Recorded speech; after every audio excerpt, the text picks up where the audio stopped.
What's up on the U-Box, guys? This is TopHat Productions 115 coming at you with another video, or should I say yet another attempt at a video, where each attempt took 30 minutes, and then there were 3 attempts, and with 3 30-minute attempts, each one resulted in a video recording engine crashing, and then as a result, this being my 4th attempt. Yes, you can see how difficult that was. We had some technical difficulties, and this video was supposed to come out, like, way earlier. It's supposed to come out on Friday. I made 3 attempts within, like, 3 hours on Friday. Didn't get far due to crashing, and as a result, yeah, this video is coming out late.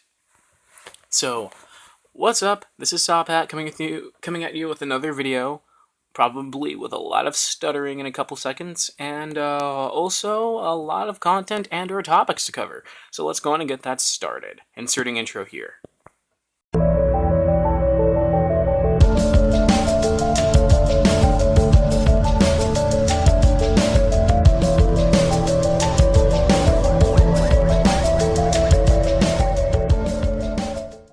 Now that the intro's out the way, I'll go on and start the first topic, and then move on to the next, and then move on to the next.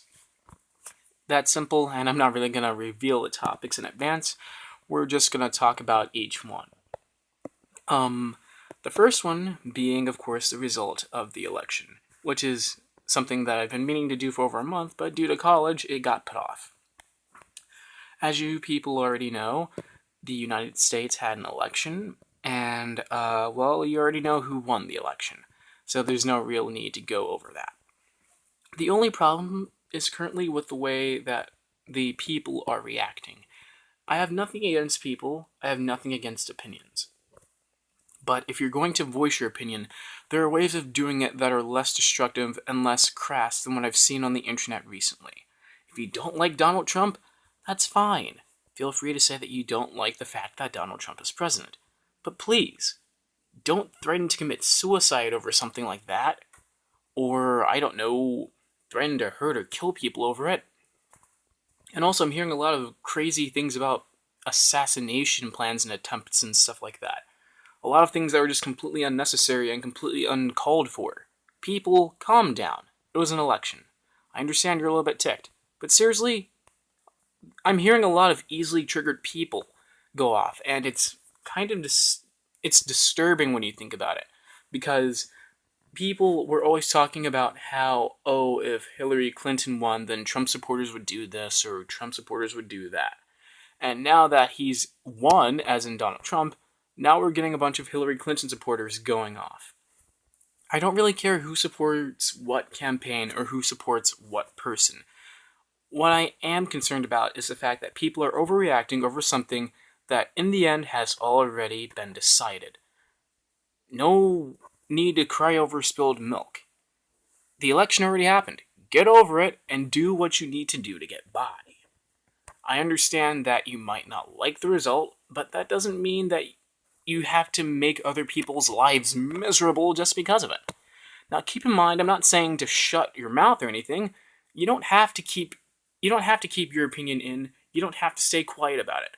You are free to voice your opinion. In fact, I want you to, especially if you like or dislike a specific candidate, because in the end, we all have our reasons for agreeing or disagreeing with something. But there are ways of doing it without causing a Twitter civil war. And I know that's been the joke recently on the internet, but seriously, it looks ugly on social media right now. And I mean, I already dropped Facebook like a couple months to a year back already. But gee, I'm kind of even more glad that I dropped Facebook because of all the nasty things I'm seeing flying across the Twitter feeds and stuff like that. People unfriending each other or unfollowing each other just because you support Trump or don't support Trump, or because you like Hillary Clinton or you don't like Hillary Clinton. It's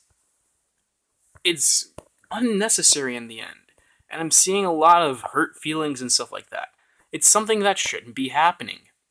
And on top of that, I'm also hearing a lot of things about people wanting to get rid of maybe the Electoral College. That's not going to fix the issue either, but I already did a paper on that. Sorry for the interruption, but the reason why we have 2 separate halves to the system the distinct halves being the republic and or representative part and the direct democracy part, is to help in preventing mob rule, in other words, preventing minorities and minor parties from being rolled over by majority rule, and B, to make sure that all opinions are heard.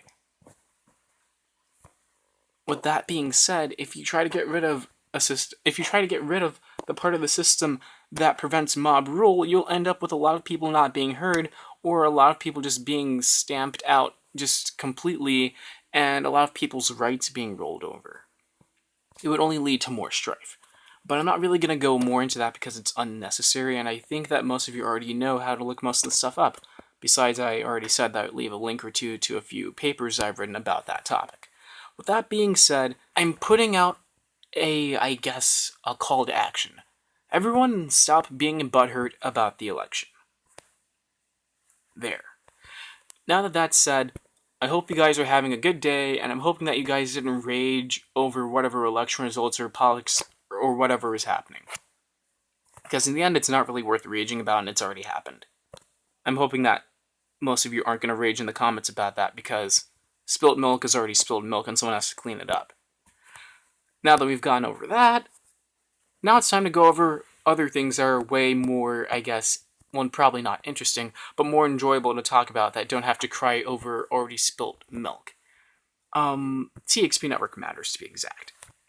The first of which is TXP Cloud and the ReadingRoom 101 are both websites that are getting their major revamps. TXP Cloud is currently in development. I haven't put it into beta phase yet because it's not ready for beta yet, and I'm still coding it. It's primarily being coded in PHP. If you guys are paying attention to that Google Drive repo, you'll see that there's only one file there, and that's just because of the fact that I'm trying to make sure it's as simple as possible. With a simplistic design, I'm putting everything that's related to user creation and user management in one file. And then other utilities will be put into other files. By doing that, I'm hoping that I'll make it easier to update the system over time, and I'm also hoping that other people will be able to use that system and be able to modify and expand it. Of course, I don't know what the result of that will be yet, but I'm hoping that I'll be able to see some good results from that development effort in due time. So if you want to get involved, I will leave a link to that in the description as well. And as for the ReadingRoom 101, I'm hoping that I can actually revamp that as well. I want to make it so it's possible to do article submissions. Now, of course, article submissions have to be done via email for now, as it stands, because of the fact that the ReadingRoom 101 doesn't have an article submission system built in.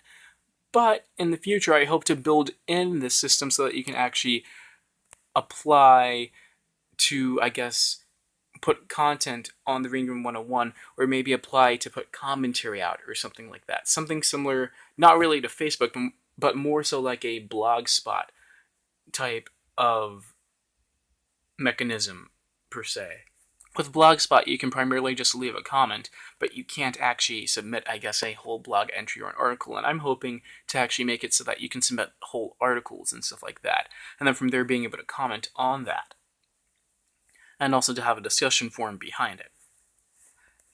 Now, keep in mind that that pretty much requires a full-out redesign, and on top of that, I'm also planning on switching up the news sources that the ReadingRoom 101's front page will actually cycle through. So, for example, instead of having maybe CNN or Huffington Post show up, I might cycle in someone else from a third-party news source. And that ties in with something else I'm going to be talking about or mentioning in just a couple seconds. But this is simply to diversify headlines and news, and also give differing and varying perspectives on things. Keep in mind that the ReadingRoom 101 is considered to be a conservative news headline displaying website. As you already saw at the bottom of the website, if you are paying attention, it says conservative news.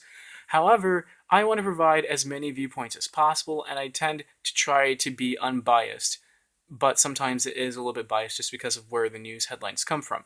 So with CNN, there might be some slight bias. With Washington Times, there might be some bias. But keep in mind, we aren't putting out bias. We're simply showing news headlines and then countering them with headlines are related to them, but come from a different viewpoint in some cases. We also show tech news headlines and stuff like that, just so that we actually, I guess, put up headlines from a variety of sources and a variety of topics. Keep in mind, we aren't posting news per se, we're posting headlines in terms of what we think is relevant. So if you have a comment about what you think we should start posting headlines about next, feel free to leave a comment in the description and maybe even give an example of a news article that you think we should actually put on the front page, or an article link, more so to say, because we don't post articles yet, we simply post headlines. With that being said, now it's time to talk about that other topic. Recently, there's been a craze on the internet, and, well, not even a craze really, but more so a push on the internet to supposedly ban fake news. If you're paying attention to what they mean by fake news, you can already kind of see how there might or might not be a problem with this. I'm gonna go on and say that I'm against banning the quote-unquote fake news, and that's just simply because of the fact that if something like this goes too far, it could pretty much turn into silencing anyone who does not fit the mold for mainstream media. Banning or silencing people in general is an issue, and there's nothing good about it, to be exact. It's one of those things that really just leads to totalitarianism, and just should not even be something that we should be looking forward to doing. And then someone also has to define what fake is when it comes to fake news. And that just puts way too much power into the hands of one entity.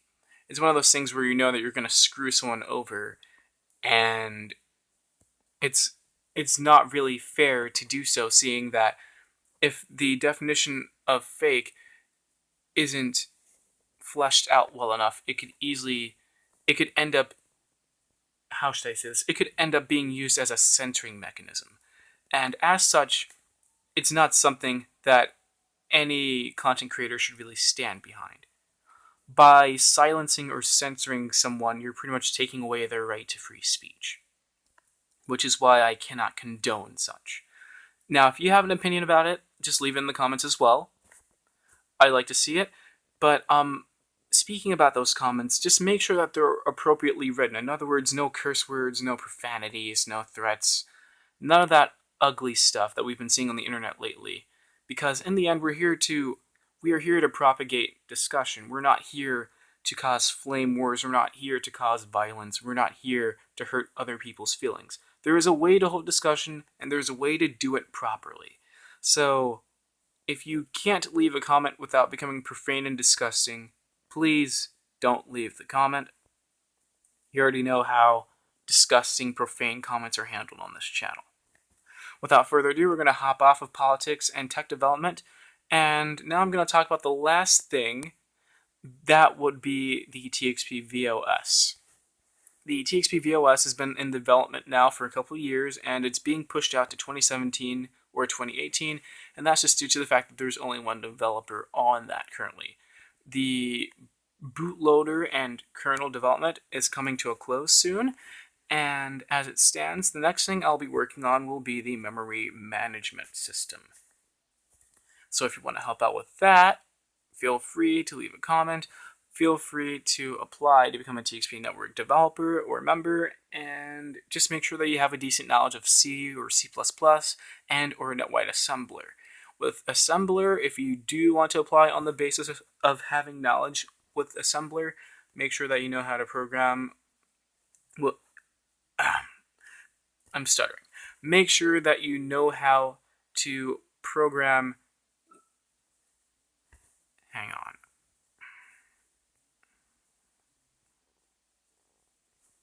Okay. I'm just getting an influx of notifications right now, guys. Sorry about that.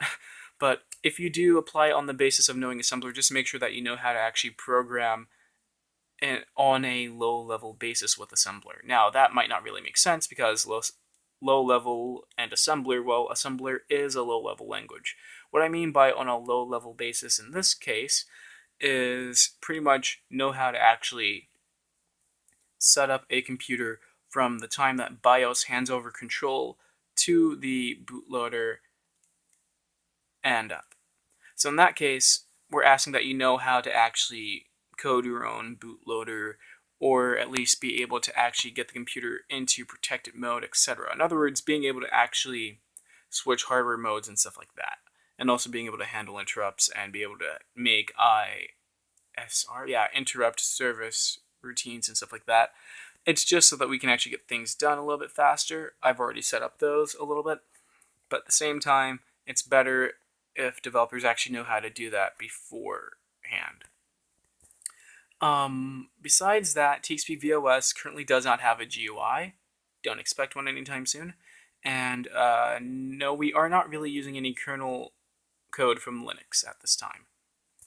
If you have any suggestions about that, leave it in the comments, drop us an email, or better yet, just apply to become a TXP Network developer, and then you'll be able to actually get your ideas down in code.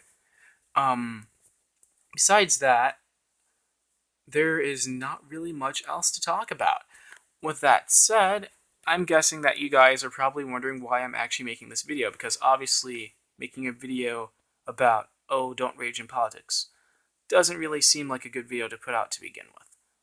Well, first of all, we have an app to look at.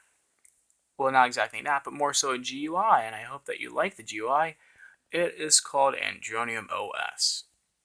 Now, if you don't already know what Andronium OS is, Andronium OS is pretty much an alternative GUI for Android that you can use, and it allows for you to use your Android similar to a desktop environment of sorts. You just need a USB mouse and a keyboard, and you'll be good to go. I'm currently using it on Nexus 7, and it feels amazing. They have a whole list of tested apps that you can use. And of course, I have a lot of untested apps. But nonetheless, it works very well, and I think that most of you would love to be able to use it. With that said, there are a few things that I would suggest. First of all, I would suggest putting a back to desktop button of sorts on the GUI somewhere. The GUI itself is really nice, but making it easier to get back to the main desktop would be nice as well. And it's a little bit difficult to do that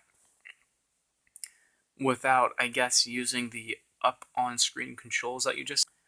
The up on-screen controls are nice, but sometimes they're a little bit difficult to see depending on what app you're using and whether or not the GUI for that specific app is really dark.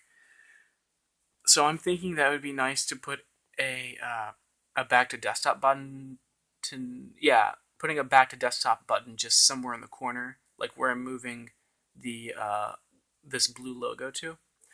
If it was somewhere in the corner like that, it would be easy for people to get to, easy for people to remember where it is, and it would also be easy to switch back to the desktop when you need more space or when you want to switch apps. Of course, I'm a little bit new to the Andronium GUI, but nonetheless, it still works pretty nicely. There's not really much in the way of gripes to complain about. The only thing is trying to... Yeah, there we go. Also, when trying to drag windows, it's a little bit touchy at times. It's not oversensitive, but it's a well-defined area where you have to click on the window to be able to move it and to be able to close windows. And if you're using it on a small screen, it's not exactly the best things, but it's way better than trying to, use Android as a desktop without something like this. And I actually happen to like it a lot. So yeah, definitely a very nice little UI to have, and it works very well. It definitely has a desktop feel to it. It gets the job done. And I'm trying to close this window right now, and I'm not doing too well at it. As I said before, the controls are a little bit small, so you may need a bigger screen to use it. It's better with a mouse. Overall, I like it a lot, so I think that you guys should definitely get your hands on it. Andronium OS is currently in its beta, and you can get it on Google Play Store. So if you have a new version of Android, you'll definitely be able to make use of it. But of course, surprise, this is not the app that I'm here to review today. Yeah, you just got pranked. Guess what I'm here to do? I am here to talk about... I pulled up Minecraft again. Yes, guys, I am talking about Minecraft. That is if it opens, of course. Just watch. Oh, that. Yeah, see? It opened. Where can I put that? Yeah, I'm just going to put that, like, right here, I think. No, that's going to be in the way. I'm going to... You know what? I can't tell where to put it. Where did I put this logo? Guys, I'm having a little bit of a weird issue right now, trying to figure out where to put this logo because I'm having, like, an OCD thing. There. And, as you can see, my Minecraft skin was sitting on the right side, but now it's not anymore. And I'm going to go on and pull up a world. I hope that you guys are enjoying this. This is Minecraft version 1.0. You know what? I forgot what version it is. I'm such a derp. But anyway, this is one of the new versions that they put out recently. And I'm playing in survival mode, so I'm hoping that I don't get completely, like, annihilated while I'm not here. Well, let me pull out my sword. Zombie slaying time. There's one of the issues where the sensitivity sometimes gets in the way. But, yeah. If you don't make your D-pad big enough, and you, try to use the D-pad to move around, it might accidentally snap the camera downward instead. It's one of those really weird things that it does. So you have to be a little bit careful when using your on-screen D-pad. Besides that, though, it's really nice to use, I have to say, overall. It's definitely got a good look to it going. In fact, you can kind of see it's emulating the PC, the PC GUI and the PC look. I'm just moving my logos out the way so that they actually don't hinder, I guess, your view of the world that I'm playing on. Currently, this is 1.0.0.1 alpha. So now you know what version I'm playing on. This is one of those beta tests, and it looks really nice, I have to say. There we go again, that D-pad. It's one of those things where you have to be a little bit careful. If you turn down your sensitivity, it shouldn't happen as much, but either way, it's going to happen somewhat.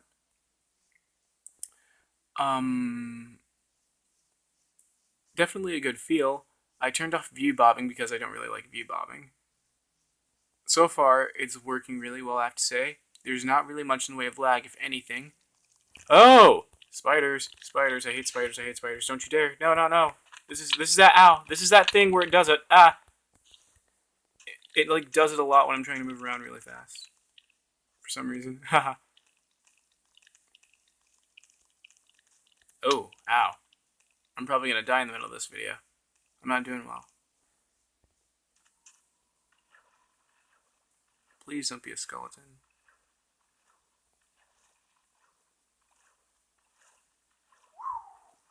As you can see, that issue with the D-pad is definitely going to affect you if you're in the middle of combat.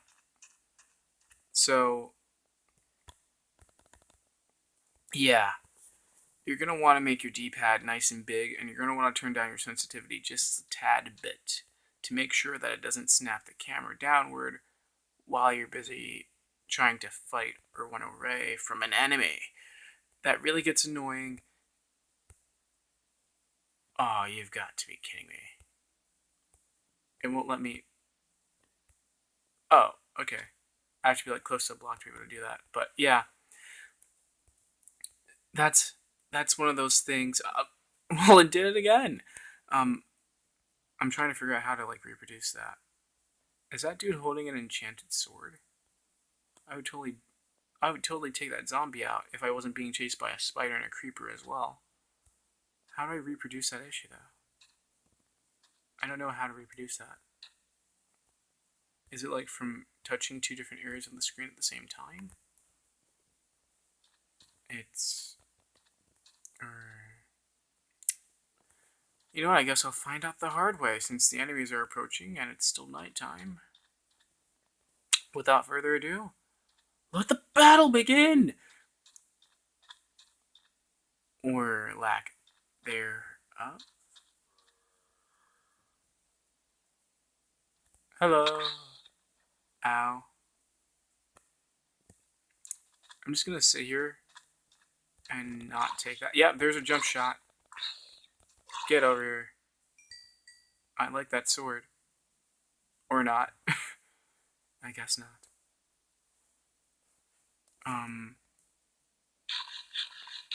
I guess I didn't get that sword. Haha. That stinks. But anyway, there's the fighting experience. As you can see, that zombie just lopped off like 3 or... no, at least 5 hearts, I think. And I have to say, it's pretty nice overall. Really, really nice. And,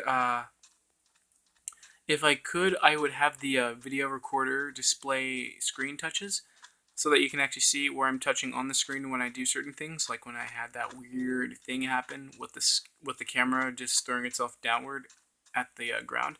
But since I don't have show touches activated, or can't do that per se, I guess that we'll have to do that in a later video. However, it's really nice, and just so you get a quick look at the inventory, yes, it looks a lot like PC. It's really nice, and you can actually do things pretty easily here. Without further ado, though, I'm just going to go on and pack everything up here so that I don't get surprise attacked by someone. With no one being here. Okay, that's good. But, yeah. The UI looks a lot more like PC. They've been making it more and more like PC for a while now, and in fact, it's starting to remind me of Minecraft Boardwalk.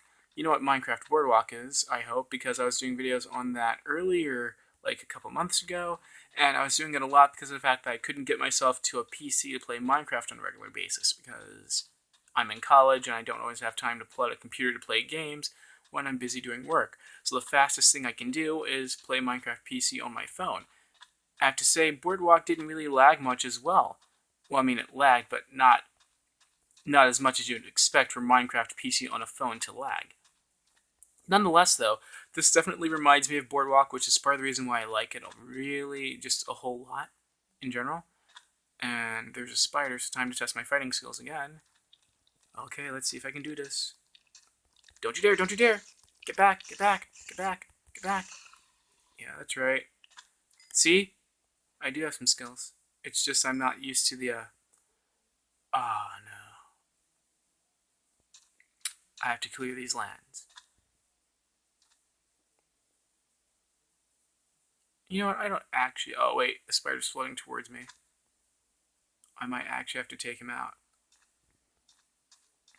Keep in mind I'm not using sprint controls a lot, just because I don't want to see how complex that gets if I actually try to sprint and run away. If I try to sprint and that camera thing happens and I happen to run off a cliff, that would be really bad. So I'd rather not test that right now.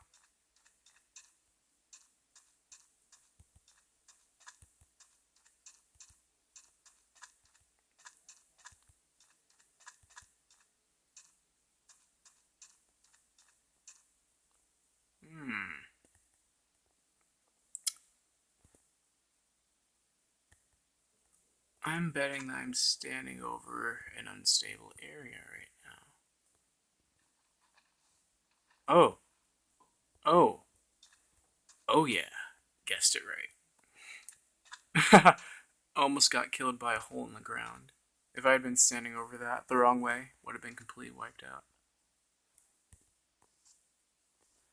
As you can see, I don't know how to sprint yet. Is this sprinting? Is he wearing enchanted armor? Ah, it's a skeleton wearing enchanted armor. Darn. I'm not going up against that. I'm not playing that game today.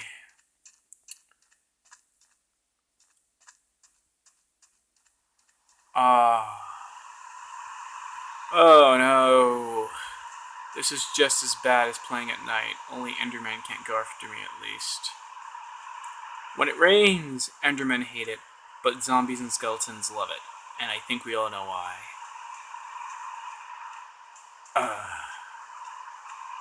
With that said, time to make a run for it. as you can see, guys, the frame rates are pretty good so far. For me, at least. I don't know if it's good for you, though, so leave a comment on that, if it looks good or not. And I think this is the area where I started. Either that or it's... well, it happened again, the camera. But anyway, either that or this is similar to the area I started in. Nonetheless, it happened again. It happens somehow.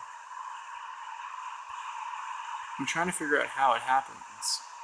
Where, like, I might be... yeah, it just happens. Sometimes the camera just looks down at the ground for no reason. I can't tell exactly what causes it, so...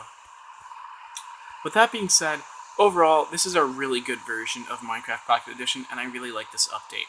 The only issue is the fact that the camera does that. I can't really tell why. Besides that, everything else works really, really well. And overall, there is no lag, and it really emulates really well the PC version.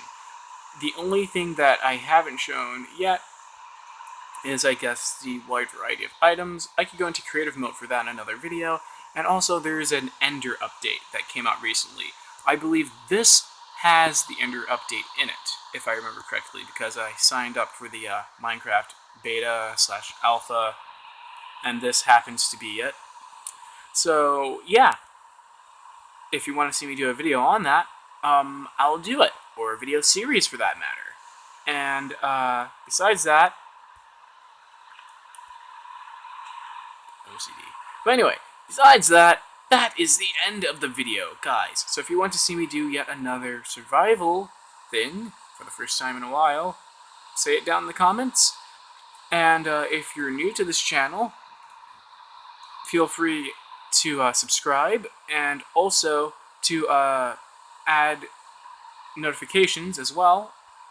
By add notifications, I mean to turn on notifications, because if you don't turn on notifications, then you won't exactly be notified of when we put out new videos. So make sure to turn on notifications, and also, if you're not new here, please invite others to watch these videos as well, to help our channel grow. And whether or not you're new here, it doesn't really matter, because, hey, if you want to, you can also play on our servers whenever we have an event or video. So, in that case, when will the next time be? It happened again. The next time that we turn on our public servers will most likely be either sometime late this month or sometime early next month. You know, January and all that. So in that case, you can expect for the TXP network to turn on its game servers for Minecraft relatively soon, within the next few weeks. So the next time we have an event where we put it out on YouTube, where we use a server, feel free to ask, and we'll give you an IP. You already know the rules, and yeah.